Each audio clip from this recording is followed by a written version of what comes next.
Times për 2025 e përzgjedhur nga kritikët Praja Krishna, Melissa Clark dhe redaktori Brian Geller është një dëshmi e shkëlqimit të këtij restoranti shqiptar në zemër të New Yorkut.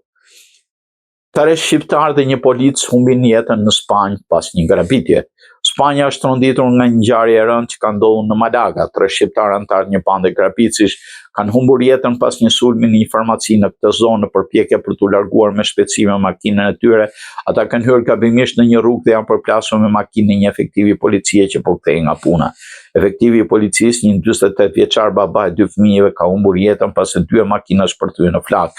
Ngjarja ndodhi rreth orës 5:30 mëngjesit. Identiteti i shqiptarëve nuk është për ende i ditur, por mediat spanjolle shkruajnë se nga jetimet ata rezultojnë të jenë autor të paktën të 13 grabitjeve të farmacive në këtë zonë. Kjo ban dyshohet se përdorte metodën alunizaj, një teknikë që konsiston në pritjen e mbylljes bizneset dhe përplasjen e një automjeti në fasadën e saj për të hyrë brenda.